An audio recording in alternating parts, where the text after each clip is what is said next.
ओम शांती. आज 5/4/2026 चे अव्यक्त बापदादांचे रविवारचे महावाक्य. रिवाइज कोर्स आहे 15/11/2009.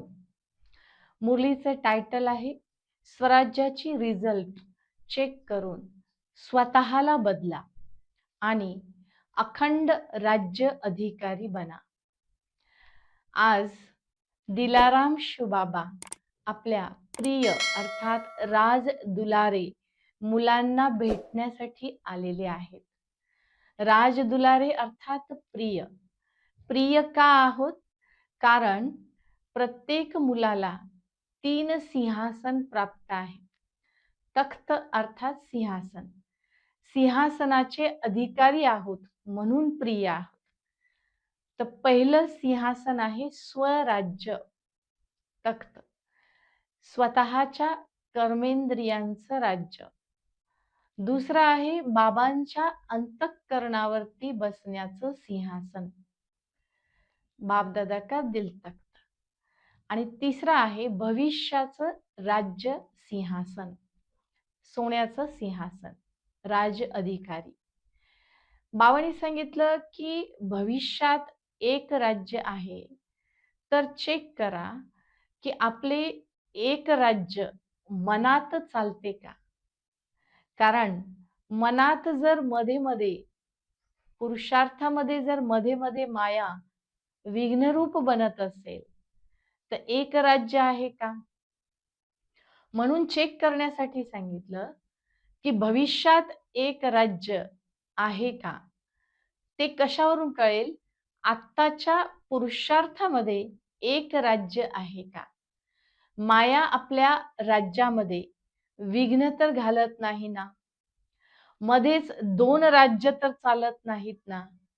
मध्येच बाबांच्या मतानुसार पण चालतो आणि मध्येच मायाच्या म्हणण्यानुसार पण चालतो. असे 2 राज्य तर चालत नाहीत ना. तर बाबांनी सांगितलं हे चेक करा. कारण भविष्यात एक राज्य हवं असेल तर इथे एक राज्य अर्थात मनातही एक राज्य पुरुषार्थ चालला पाहिजे. पुढे बाबा सांगतात की भविष्याची विशेषता आहे एक धर्म आणि एक राज्य. म्हणून आत्ताच्या पुरुषार्थात जर काही कमी राहिली तर भविष्य पदातही अर्थात अखंड राज्य अधिकारी बनता येणार नाही. अखंड राज्य अधिकारी बनायचं असेल तर आत्ताच्या पुरुषार्थामध्ये एक धर्म एक राज्य या 2 गोष्टींची आवश्यकता आहे. बाबांनी याचं विस्तृत विश्लेषण आज महावाक्यांमध्ये केलेलं आहे. बाबा म्हणतात मायाच्या राज्यात अशांती आणि दुःख हे दोन्ही आहे. पण मायेचं राज्य आपल्या राज्यात प्रवेश तर करत नाही ना. हे चेक करायचं आहे.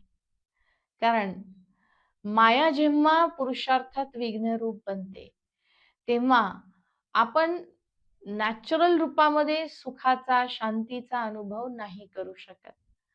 मग माया आपल्या राज्यामध्ये स्वराज्यामध्ये अशांती तर पसरवत नाही ना.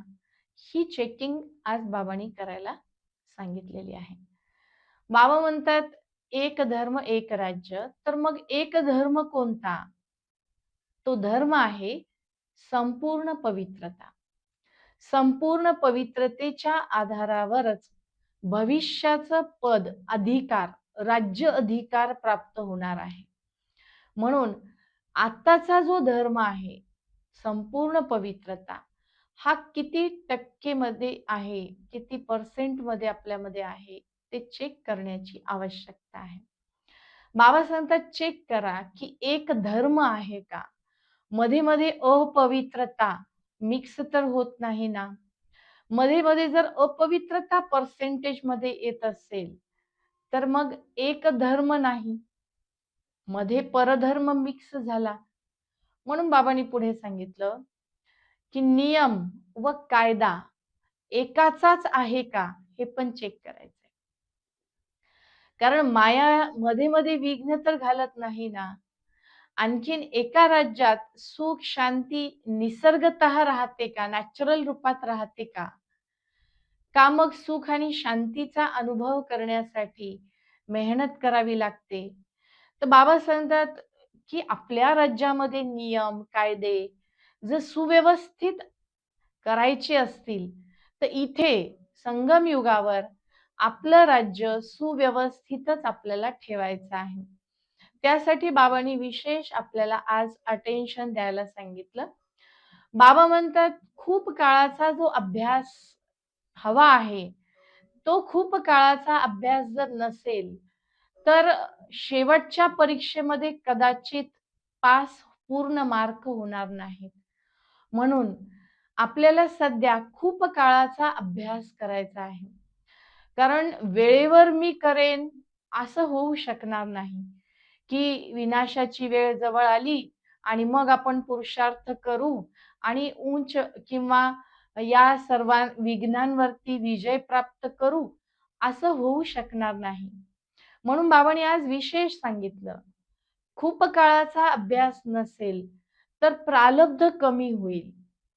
भविष्य प्रारब्ध जी भेटायला पाहिजे, ती भेटणार नाही. म्हणून बाबा खूप वारंवार मुरलींमध्येही इशारा देतात आणि आजही बाबांनी सांगितलं, की संपन्न संपूर्ण बनण्याचा पुरुषार्थ करा. जेव्हा आपण संपन्न आणि संपूर्णतेचं लक्ष ठेवू आणि मग आपण पुरुषार्थ करू, तर ते तीव्र गतीने होईल. आणि म्हणून बाबा सांगतात, आत्ता पण जर आपण मध्ये-मध्ये म्हणतो असं, की पुरुषार्थ तर चालूच आहे, आम्ही करत तर आहोतच, हे तर होईलच ना, हे तर आम्ही करूतच ना. हे म्हणजे तर हे बाबाला आवडत नाही.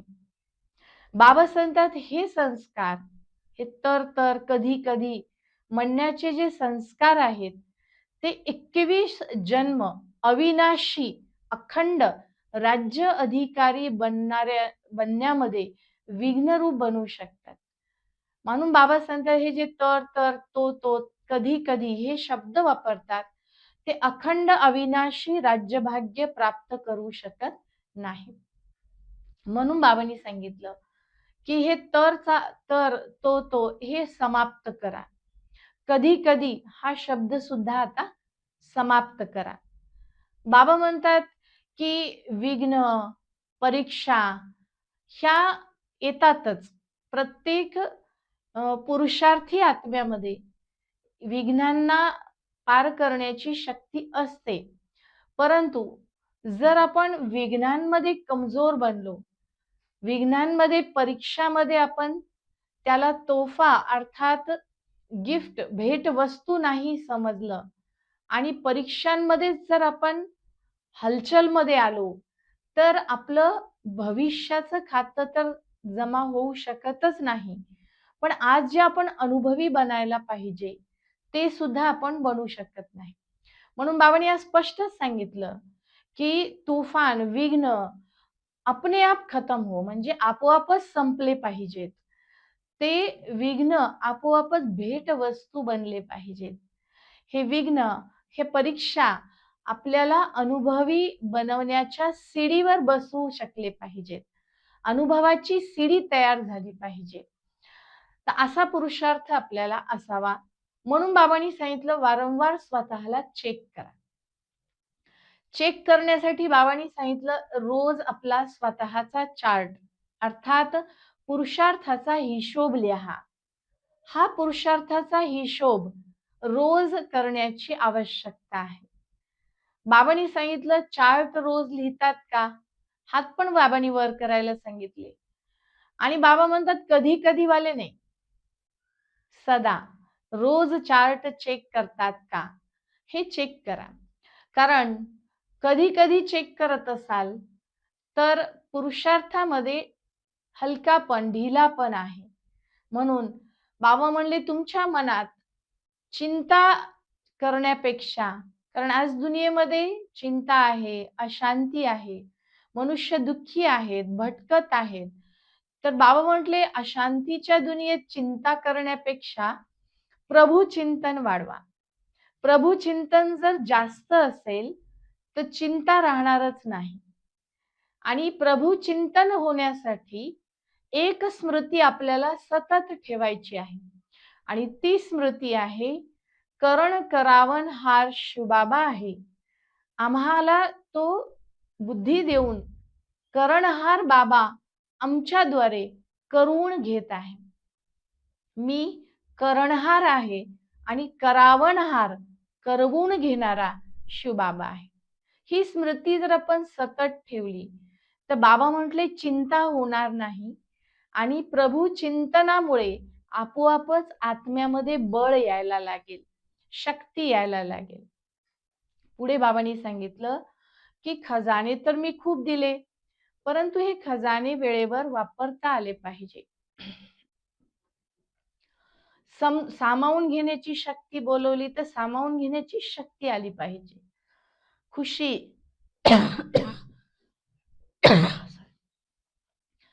व्यवहारामध्ये, चेहऱ्यावर आपल्यामध्ये आनंद, खुशी दिसली पाहिजे.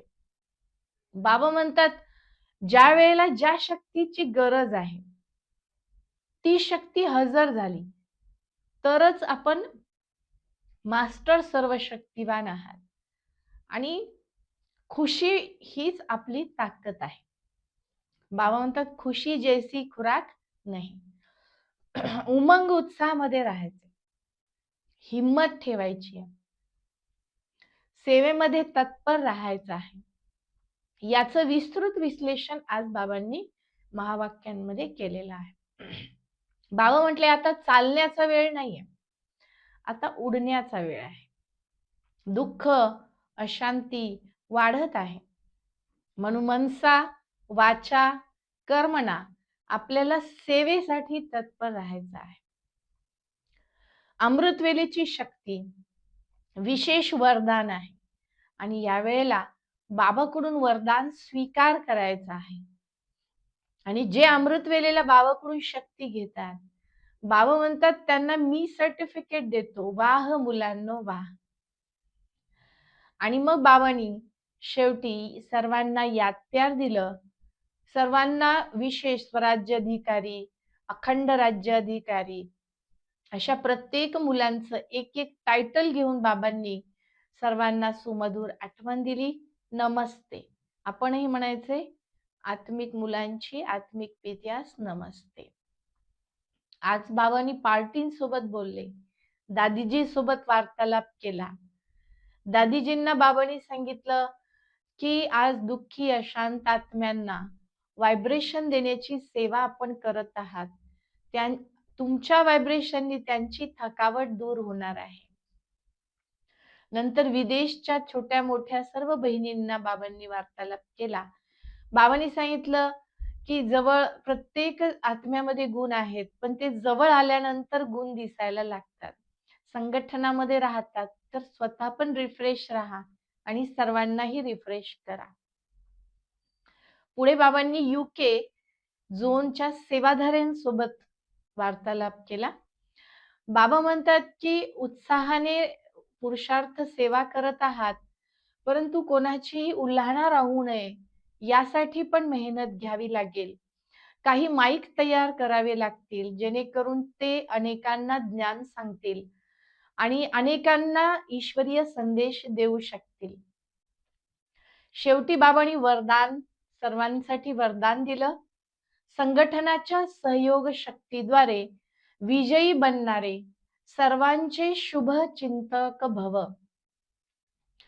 संघटनामध्ये एकमेकांचे सहयोगी, मदतगार, शुभचिंतक राहण्यासाठी बाबा म्हटले सहयोगाचा हात एकमेकांना द्यायला हवा. सहयोगाच्या शक्तीद्वारे संघटन मजबूत बनते आणि जिथे शक्ती असते, घेराव असतो, तिथे कितीही सहन करावे लागले तरी आम्ही विजयी बनवूनच दाखवू हा दृढ संकल्प जर ठेवला तर संघटन मजबूत बनते आणि सर्वांसाठी शुभचिंतक सुद्धा बनायचा आहे. शुभचिंतक बनणे हाच सर्वात मोठा सहयोग आहे. सुविचार कोणतीही इच्छा चांगले बनू देत नाही, म्हणून इच्छा मात्रम अविद्या बना. इच्छा काय असते याची सुद्धा आपल्याला अविद्या झाली पाहिजे. तरच आपण चांगले बनू शकतो. आजचा अव्यक्त इशारा आहे, महान बनण्यासाठी मधुरता व नम्रतेचा गुण धारण करा. जसे गोड खाणे किंवा एकमेकांना गोड खाऊ घातले तर तोंड तर गोड होतच, परंतु खुशी, आनंद पण होतो. तसंच आपल्या मुखाद्वारे सुद्धा मधुर बोल निघावे, दृष्टी सुद्धा मधुर असावी, कर्मही मधुर असावे. जर मधुरता आली, नम्रता आली, तर महान जीवन आपोआपच बनते. या सर्व गोष्टींचं विस्तृत विश्लेषण आज बाबांनी अव्यक्त महावाक्यांमध्ये केलेलं आहे. आज दिवसभर खूप सुंदर होमवर्क बाबांनी आपल्याला दिलेला आहे. स्वराज्य अधिकारी बनायचं आहे. आपला स्वतःचा रिझल्ट स्वतः चेक करायचा आहे. स्वतःला बदलायचं आहे आणि अखंड राज्य अधिकारी बनायचं आहे. अविनाशी अखंड राज्य प्राप्त करायचं आहे. तर या सर्वांचा अभ्यास सूक्ष्म रूपाने आपण करूया. चिंतन मंथन करून त्याला आचरणात आणूया. ओम शांती.